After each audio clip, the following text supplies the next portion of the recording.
The first thing I noticed about Evergreen Heights was how quiet it was. Not peaceful, quiet. The kind that makes you feel like you're being watched. The kind that carries the weight of expectations, of unspoken rules. When I moved here 6 months ago, I told myself it was just paranoia. That the lingering stares and overly polite smiles weren't warnings, just suburban awkwardness. I was wrong. Evergreen Heights wasn't just an HOA neighborhood. It was an exclusive HOA neighborhood. Perfectly trimmed hedges. Identical beige houses with identical white fences. Driveways lined with luxury SUVs. It had the kind of pristine, Stepford Wives aesthetic that practically suffocated you. And it had Karen Jennings. I first met her on move-in day. She appeared out of nowhere, standing on my driveway with her clipboard, a frozen smile stretching across her face. She never introduced herself, just launched straight into the rules. Trash bins must be stored out of sight. Lawn decorations must be HOA approved. Oh, and no unregistered pets. Her eyes lingered on me a little too long with that last one. I remember gripping the moving box in my hands, forcing a smile. No problem. It was a lie. A big one. Because what Karen didn't know, what she would know, was that my backyard shed wasn't just a shed. It was a skunk rescue sanctuary. I'd been rescuing them for years. Most people saw them as pests, but I saw something else, misunderstood creatures just trying to survive. When I moved here, I built the shed to give them a home. I reinforced the walls, insulated it, even installed a ventilation system. The HOA didn't allow unregistered pets, but my rescues weren't pets, they were wildlife. A legal gray area. And I intended to keep it that way. At first, things were fine. I kept my skunks contained, maintained the shed meticulously, and avoided attention. I followed every ridiculous HOA rule, just to keep the peace. But Karen? Karen was always watching. It started small. A lingering stare from across the street. A frown whenever I entered my backyard. Then came the random HOA notices. A warning about my fence being an inch too high. A complaint about my grass being too green, as if I'd somehow violated the neighborhood color palette. It wasn't about the rules. It was about me. I was the only black homeowner on the street. The only one who didn't fit the mold of Evergreen Heights. And Karen? She wanted to make sure I knew it. Still, I told myself it would pass. That if I kept my head down, she'd find someone else to bother. Then one evening, I caught her standing by my shed. Not on the sidewalk. Not on her property. On mine. And I knew then, this wasn't going to pass. It was just beginning. I tried to ignore it at first. Maybe Karen was just curious that night. Maybe she wasn't actually snooping, just passing by. That's what I tell myself as I secure the shed's lock the next morning, double-checking that everything is intact. But the feeling doesn't go away. It's the way the air feels too still when I step outside. The way my skin prickles when I'm in the backyard, like unseen eyes are drilling into my back. The HOA notices start coming more frequently. 1 for unapproved modifications to my shed. 1 for suspicious odors. 1 for potential wildlife hazards. I read that last one twice. My stomach twists. She knows. But how? I've been careful, meticulous even. The shed is insulated. No smells, no noise, no reason for anyone to suspect anything. Unless someone has been getting closer. One evening, I hear whispers outside my fence. Low voices. Muffled laughter. Probably some kind of illegal breeding thing. You know how they are. My grip tightens around the watering can in my hand. I step forward, peering through the slats. Karen. Standing with 2 other women, their arms crossed, their faces twisted in that smug, self-righteous way I've come to know too well. I clear my throat, loud enough for them to hear. Karen's head snaps toward me, but she doesn't flinch. Instead, she smiles, tilting her head like I'm some fascinating specimen under a microscope. "Good evening," she says, voice honey-sweet and fake. The other women mutter their goodbyes and hurry off. Karen stays. I don't blink. "Something I can help you with?" She places a hand on her hip. "I've been meaning to chat with you about that shed of yours." I keep my expression neutral. "What about it?" Her smile tightens. You know, this is a family neighborhood. We take safety very seriously. There it is. The veiled warning. I'm not a safety issue, I say flatly. She laughs, but there's no humor in it. Oh, I'm sure. But people have been noticing strange things. Weird smells. Unusual activity at night. She leans in, lowering her voice. We don't want trouble here. My fingers twitch at my sides. I know what she's saying. You don't belong. You're a problem. And problems get removed. I keep my voice steady. There's nothing illegal about my shed. She hums. That's not for you to decide. I hold her gaze. She doesn't blink.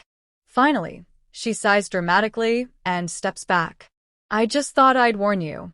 Before someone has to involve the authorities. I don't reply. I just watch her turn, walking away with the slow, deliberate steps of someone who believes they've already won. My gut twists. This isn't over. Not even close. The next morning, I wake up to another violation notice taped to my front door. Unregistered structure. Must be removed within 14 days or face fines. I crumple the paper in my fist. This is targeted. Personal. Karen is coming for me. I march straight to the HOA office, a small beige building near the neighborhood entrance.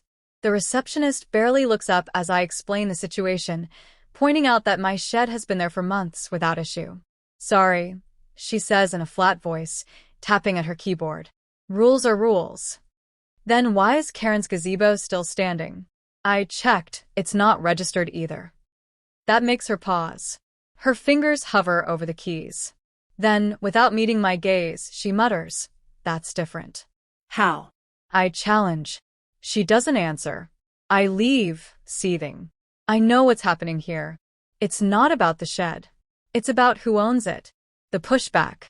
That night, I set up a hidden camera outside the shed. If Karen or her little minions come snooping again, I'll have proof. And it doesn't take long.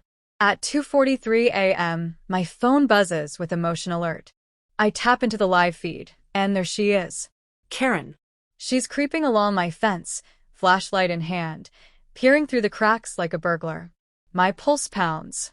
I step outside, phone in hand. You lost, Karen? She jumps and spins around, eyes wide. Then, just as quickly, she recovers, smoothing out her cardigan like she belongs here. I was checking for raccoons, she says. I scoff. Raccoons? At 2 a.m. Yes. A neighbor complained about a smell coming from your yard. She eyes my shed. You wouldn't happen to know anything about that, would you? I cross my arms. You mean the smell that isn't there? Karen exhales, exasperated, like I'm the difficult one here. Look, dear. Don't call me that. Her lips press into a thin line. I was just trying to be civil. But if you insist on being uncooperative, I'll have no choice but to escalate this to the county board. I narrow my eyes. Go ahead. Her smile flickers. She expected me to back down. Instead, I hold up my phone, pressing play. Her face pales as her own grainy figure appears on screen, creeping through my yard. You're trespassing, Karen, I say. And I've got it all on video. She straightens, her expression icy. You're bluffing. You want to find out?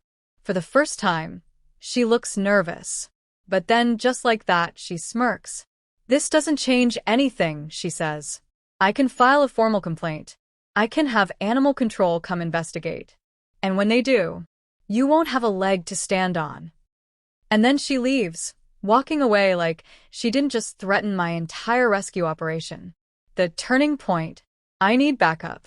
I spend the next morning gathering allies, starting with my next-door neighbor, Mr. Patel. He's always been friendly, waving at me when I walk my dog, making small talk about the weather. I show him the footage. His face darkens. She's been doing this for years, he mutters.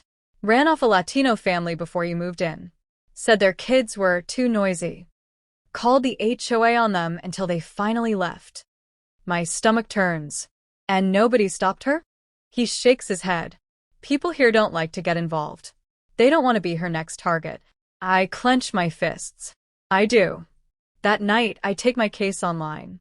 I post the video in the neighborhood forum, laying out everything, the harassment, the trespassing, the double standards.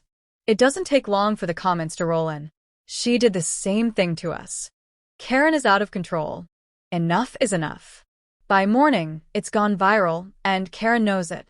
When I step outside, she's on her porch, staring at me with an expression I've never seen before. Fear. I smile. It's her turn to be afraid.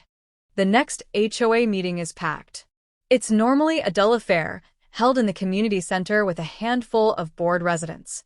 But tonight, it's standing room only. People are whispering, eyes flicking between me and Karen, who sits at the front of the room like a queen on her throne. She's dressed for victory. Pearls, pressed blazer, that smug I've already won expression. I take a seat near the front, phone in hand. My evidence is ready. The meeting drags on with the usual HOA nonsense, budget reports, landscaping regulations, until finally, Karen clears her throat. There is, she says sweetly, a rather urgent matter I'd like to address. The room quiets. I already know what's coming. Karen stands, smoothing her skirt like she's rehearsed this moment in the mirror. It has come to my attention that one of our residents has been violating multiple HOA regulations, not to mention engaging in activities that could pose a serious risk to our community. Murmurs ripple through the crowd. I lean back, arms crossed.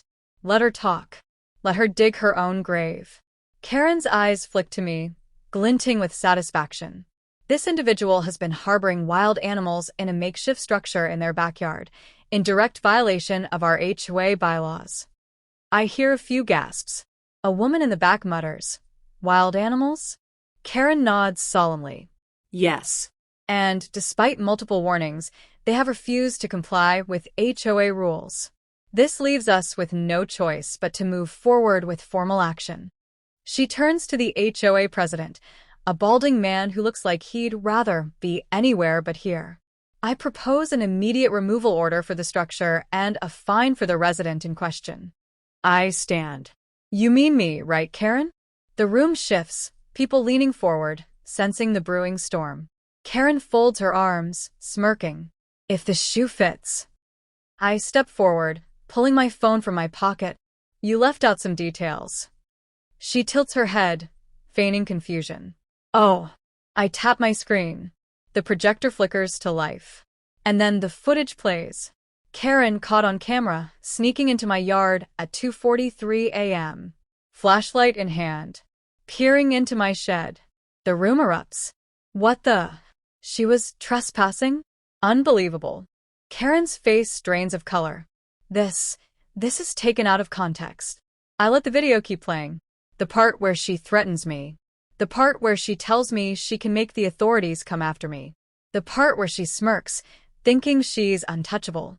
By the time it ends, the entire room is staring at her, judging her, seeing her for what she is. I step closer, lowering my voice so only she can hear. You were so busy trying to get rid of me, Karen. I didn't think I'd fight back. She stares at me, jaw clenched so tight it looks like it might snap. I turn to the HOA board. So, let's talk about rule violations. Because trespassing? That's illegal. The HOA president clears his throat, visibly sweating. Well, given these new developments, we'll need to review. No need, I interrupt.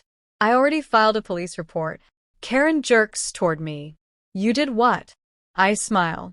Turns out, breaking and entering is a crime. And the footage? That's evidence. The whispers in the room turn to outrage, not at me. At her. She crossed a line. She thought she could get away with it. This is harassment. Karen's breathing is shaky. She turns to the HOA board. You can't be serious. You're not actually listening to. The president holds up a hand. Karen, I think we need to discuss this privately. Her face twists in horror. You're taking a side? I glance around the room. Karen doesn't have sides anymore. And she knows it. Karen is drowning. For the first time, she doesn't have control. The smug superiority is gone, replaced by wide eyes and desperate calculations. I can practically see her mind racing. How do I spin this? How do I get out of it? She squares her shoulders, drawing on the last bit of entitlement she has left. This is ridiculous, she says, forcing a laugh. A misunderstanding at best. I was only checking on a possible safety issue. That's not a crime. The HOA president clears his throat, clearly uncomfortable. Karen, the footage shows you trespassing onto private property. That's serious. Her head snaps toward him. Oh, so now we care about rules? Where was this energy when he built that illegal shed? She jabs a finger at me, her voice rising. This is a diversion. He's keeping wild animals in a residential neighborhood.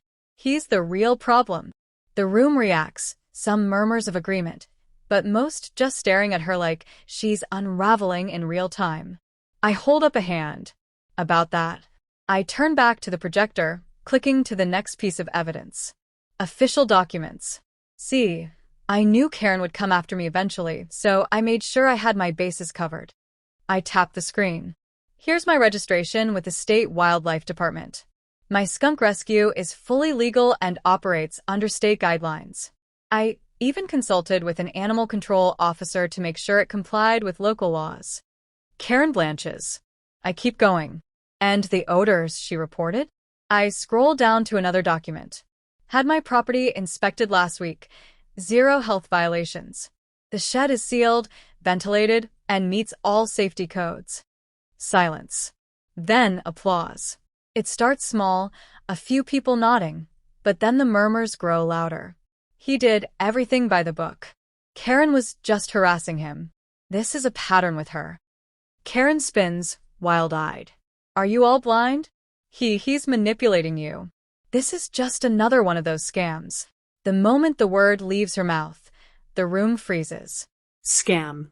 That word, loaded, racially charged, lands like a slap.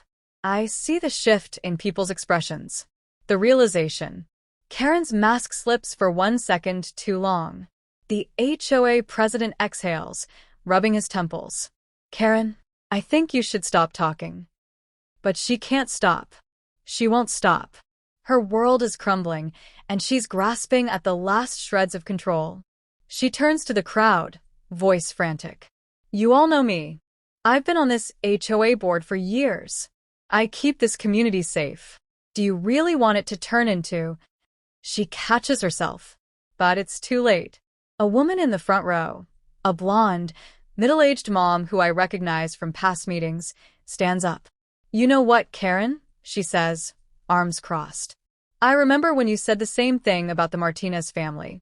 You got them fined so many times they had to move. A man in the back chimes in. She did it to the Nguyen's too. Kept saying their house wasn't up to community standards. Another voice. And the Washingtons before that. The murmurs spread, turning into a roar of realization. Karen has been doing this for years. Picking off families that don't look like her. And now her history is coming back to devour her whole. She turns in circles, watching her support collapse around her. No, that's not. She laughs, but it's panicked brittle. This is absurd.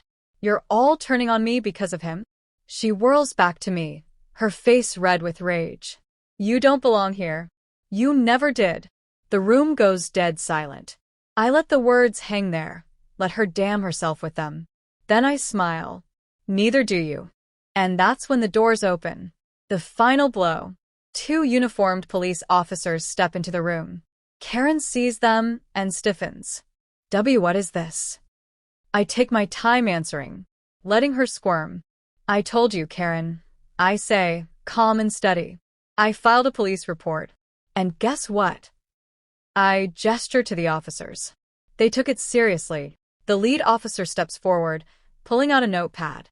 Karen Jennings? We have a criminal trespass complaint against you, with video evidence. He raises an eyebrow. We'd like to ask you some questions. Karen's face drains of all color. You can't be serious. This is a HOA matter. The officer doesn't blink. No, ma'am. This is a legal matter. The board members step back. No one wants to touch her now. Karen laughs, shaking her head, voice pitching higher. This is ridiculous. You can't. We can, the officer says firmly.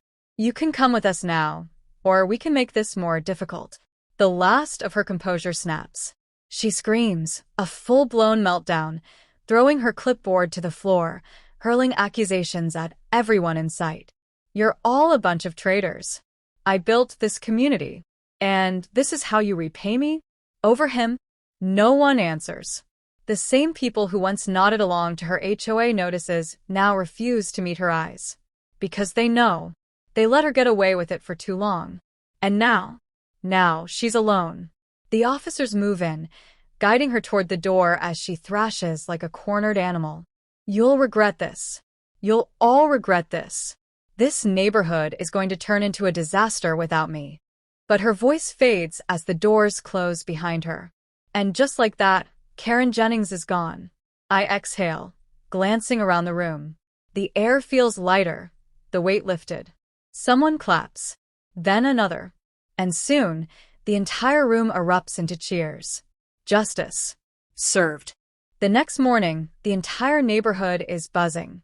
Karen's arrest is all over social media. Someone at the meeting recorded the whole thing, and now the video is spreading like wildfire. HOA president arrested for trespassing. Watch her meltdown. Racist HOA Karen gets exactly what she deserves. Neighborhood tyrant finally taken down. You won't believe how. I sip my coffee on my porch, scrolling through the comments. Wow, she really thought she was untouchable. Good for him. She's been harassing people for years. She got what was coming. Karma's undefeated. I hear a car door slam. Looking up, I spot Karen's husband or soon-to-be ex-husband, if the rumors are true, loading suitcases into his trunk. His face is grim, jaw set. He's done. Karen's reign over this neighborhood? Officially over. The fallout. Within days, Karen is removed from the HOA board. Unanimously. Turns out, my little stunt gave others the courage to come forward. More complaints surface. Falsified violation notices, unfair fines, targeted harassment. A full-scale audit is launched. She's not just disgraced. She's financially ruined. The HOA fines her this time for unauthorized entry onto private property, for abusing her position. She's forced to sell her house to pay off legal fees. I watch from my porch the day she leaves, forced to pack her things and drive away from the very community she once controlled. She doesn't look at me, but I smile anyway. Because she knows. She lost. The neighborhood changes. With Karen gone, the neighborhood starts to heal. New leadership takes over the HOA, people who actually care about the community. Unfair rules are overturned, and suddenly, people don't feel like they have to walk on eggshells anymore. Neighbors who once kept their heads down? Now, they speak up. Mrs. Martinez stops by to thank me. She ran us out years ago, she says, shaking her head. I wish we had fought back like you did.